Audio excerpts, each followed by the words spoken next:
মারা গেছে ঘোষ, সীতারাম ঘোষ, আর বাঁহক তুলে দুবারই মেরেছিল বরাবর, মাজাতে দু কোষে দুবারই, যে শালাকে মারলি কেন বলে। তারপরে বরাবর আই কার্ড দেখিয়ে পিস্তল ধরে ওকে চালান করে দিয়েছিল। যাই হোক, কিছুদিন জেল থেকে জামিন পেয়েছিল। আমার বক্তব্য হচ্ছে এতটুকুই, যে সারা ভারতবর্ষে যত পুলিশ প্রশাসনের ডিপার্টমেন্ট রয়েছে, তাদের কিন্তু সবারই যখন ডিউটির সময় একই পোশাক থাকে, থাকে না? থাকে না? জোরে বলেন, একই পোশাক থাকে। আমার বক্তব্য হচ্ছে এটাই, ভারতবর্ষে আমরা যত কোটি মুসলমান বসবাস করি, সবাই যদি রাসূলের আদর্শ সুন্নাত মোতাবেক আমরা চলাফেরা করতাম, তাহলে আমরা প্রতিনিয়ত দেখছি ট্রেন থেকে মুসলমানদের, দাড়িওয়ালা মুসলমানদের মুসলিম বলে পিটাই করা হচ্ছে, ট্রেন থেকে ফেলে দেওয়া হচ্ছে। আমরা দেখেনি সোশ্যাল মিডিয়ায়? বলেন, দেখেন না কেন? সোশ্যাল মিডিয়ায় দেখতে পাচ্ছেন যে একটা দাড়িওয়ালা মুসলমানকে ট্রেন থেকে ফেলে দেওয়া হলো, তারপরে মারা হচ্ছে। এখন সবাই যদি আমরা ইসলামের আদর্শকে সামনে রেখে পোশাক আশাক পরিধান করে চলাফেরা করতাম, সবারই মুখে সুন্নাতি দাড়ি, মাথায় টুপি, ইসলামিক লেবাস যদি থাকতো, তাহলে একটা ট্রেন কম্পার্টমেন্টে যখন একটা অমুসলিম বিধর্মী যখন একটা মুসলমানকে মারতে যাবে বা কোনো মানে খারাপ ভাষা বলতে যাবে, তখন তো চেয়ে দেখবি যারা সংখ্যায় বেশি, ঠিক না বেঠিক? জোরে বলেন। যখন দেখবে যে এরা সংখ্যায় বেশি, ভয় পাবে। বাস্তব বলছি আপনাকে, ভারতবর্ষের প্রধানমন্ত্রী ছিলেন একজন মনমোহন সিং, আদর্শ মানুষ।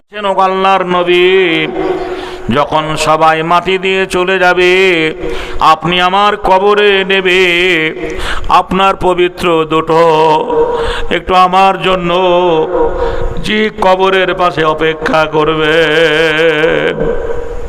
হাদিসে বলা হয়েছে, আল্লাহ রাসূল যেদিন মা খাদিজাকে হারিয়ে দিলেন, সেই বছরটাকে দুঃখের বছর বলা হয়েছে। সেই বছরটাকে দুঃখের বছর বলা হয়েছে। মা, খালার আমার, বোনের আমার বক্তব্য হচ্ছে এটাই, রাসূলের অর্ধাঙ্গিনী হয়েও, সঙ্গিনী হয়েও তারা কবরকে ভয় করেছেন। তারা কবরকে ভয় করেছেন। হায় আমার কবরে কি হবে, আমি একাকী কবরে কেমন করে থাকব। আজকের মায়েরা কবর বলে সরল হয় না, আফসোস লাগে, দুঃখ লাগে। সুবহানাল্লাহ। ববুরে, বোন রে, খালারে আমার, সকালবেলা যখন হবে, কালকে সকালবেলা যখন হবে, মা বোনদের বলবো একটু বেলা হলে 9টা-10টার দিকে যেখানে আপনার স্বামী শুয়ে আছে, যেখানে আপনার আব্বা শুয়ে আছে, যেখানে আপনার মা শুয়ে আছে, আপনার বড় ভাই শুয়ে আছে, আপনার নানা শুয়ে আছে, আপনি দূর থেকে সেই জায়গায় যাবেন। কবর জিয়ারতের কথা আমার রাসূল বলেছেন। আমরা জিয়ারত করি না, কবর দেখি না। বলেন দেখি, কবর দেখি না কবে দেখি? ঈদের দিনে, নাকি বলছেন? ঈদের দিনে, বকরিদের দিনে, ঈদ করে আসার পরে অনেক ছেলে বলে চল বাপের কবরটা জিয়ারত করে আসি।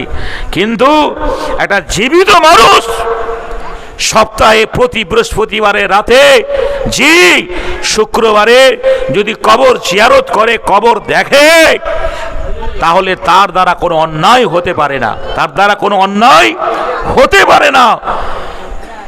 তাদের কবরের কত ভয় ছিল, যাই আমার কবরে কি হবে। সুবহানাল্লাহ। রাসূলের মেয়ে ফাতেমা দুনিয়া থেকে চলে যাবেন। আবু জার গাফফারিকে বলা হয়েছিল, আবু জার, আমি বেপরদা হইনি, কেউ আমাকে দেখেনি, আমার হাইটটা কত, আমার হাত পাগুলো কেমন, কেউ দেখেনি। আবু জার, আমি মারা গেলে দিনের বেলায় নয়, আমাকে যেন রাতের বেলায় দাফন কাফন করায়।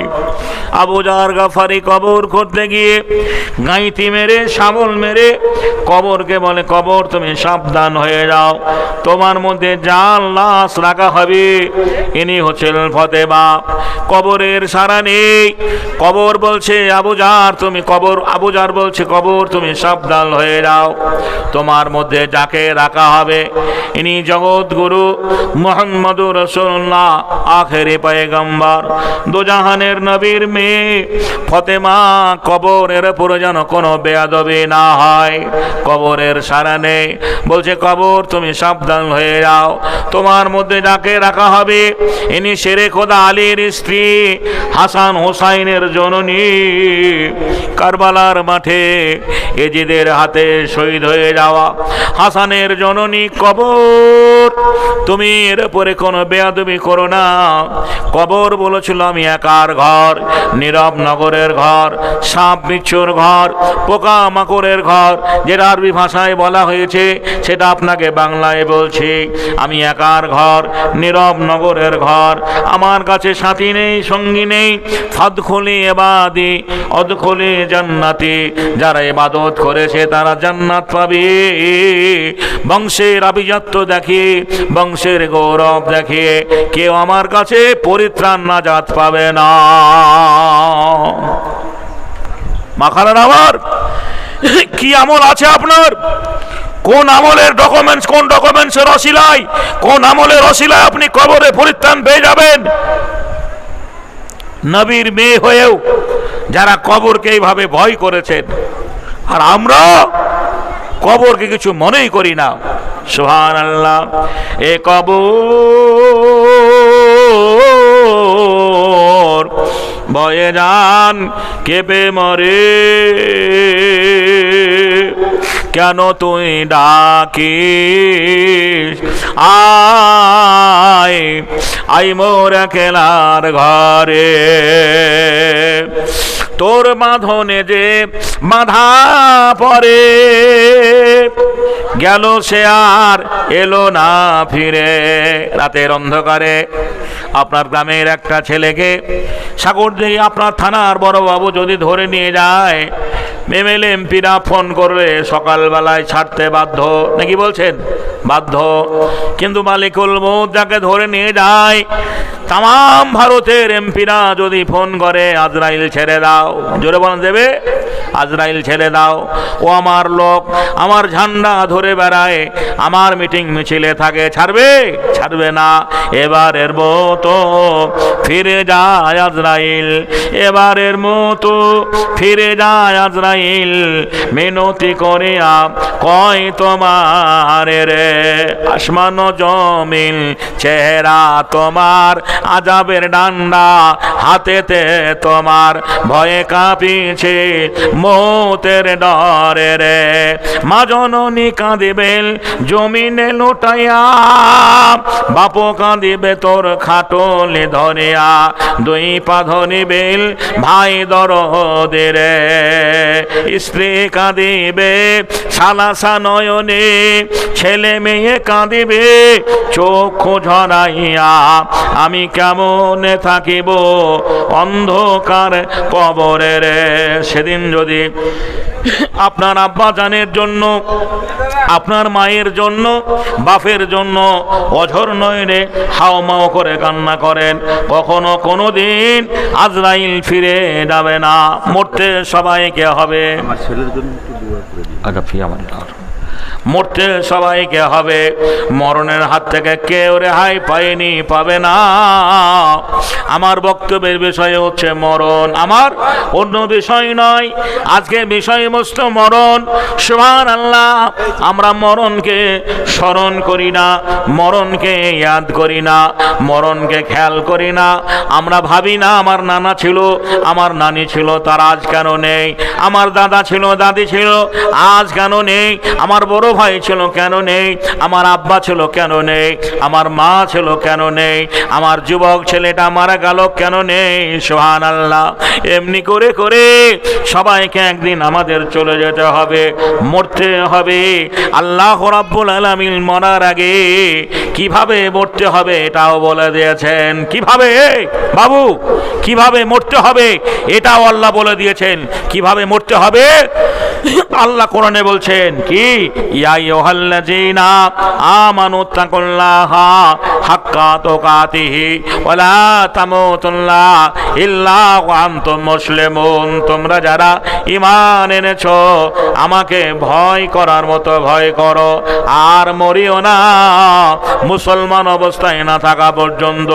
যদি তোমরা মরো মুসলমান হয়ে মরো, খবরদার তোমরা মুসলমান হয়ে মরিও না। আপনাদের থানায় ভাই গোলমাল করিবেন না। আপনারা রঘুনাথগঞ্জ থানার মানুষ। এখন রঘুনাথগঞ্জ প্রপার থানাতে ছোট বড় সব মিলিয়ে দেখো, ধরুন আপনার 100টা পুলিশ প্রশাসন আছে। ছোট বড় সব মিলে ধরুন একটা থানাতে 100টা পুলিশ রয়েছে। এখন সব পুলিশের যদি পোশাক আলাদা আলাদা হয়, তাহলে তো সাধারণ মানুষের মতো জীবন, কিনাকে বলছেন সাধারণ মানুষের মতো হয়ে যাবে। ঠিক না বলবে না?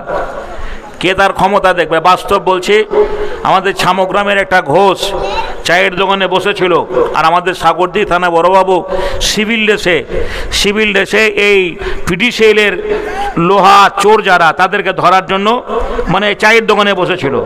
একটা ভাঙড়িওয়ালা, সেও আপনার সাইকেলে ভাঙড়িটা ঠাকিয়ে ও চা খাচ্ছিল, ফট করে কলার ধরে 2 থাপ্পড় লাগিয়ে দিয়েছে।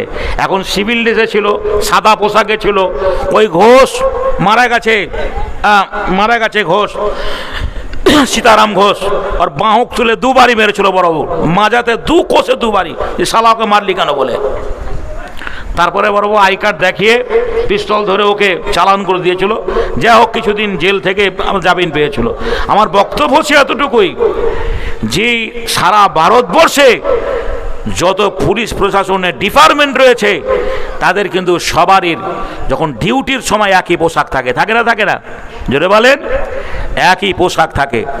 আমার বক্তব্য হচ্ছে এটাই, ভারতবর্ষে আমরা যত কোটি মুসলমান বসবাস করি, সবাই যদি রাসূলের আদর্শ সুন্নাত মোতাবেক আমরা চলাফেরা করতাম, তাহলে আমরা প্রতিনিয়ত দেখছি ট্রেন থেকে মুসলমানদের, দাড়িওয়ালা মুসলমানদের মুসলিম বলে পিটাই করা হচ্ছে, ট্রেন থেকে ফেলে দেওয়া হচ্ছে। আমরা দেখেনি সোশ্যাল মিডিয়ায়? বলেন, দেখেন না?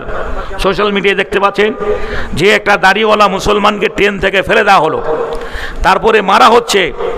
এখন সবাই যদি আমরা ইসলামের আদর্শকে সামনে রেখে পোশাক আশাক পরিধান করে চলাফেরা করতাম, সবারই মুখে সুন্নাতি দাড়ি, মাথায় টুপি, ইসলামিক লেবাস যদি থাকতো, তাহলে একটা ট্রেন কম্পার্টমেন্টে যখন একটা অমুসলিম বিধর্মী যখন একটা মুসলমানকে মারতে যাবে বা কোনো মানে খারাপ ভাষা বলতে যাবে, তখন তো চেয়ে দেখবি যারা সংখ্যায় বেশি।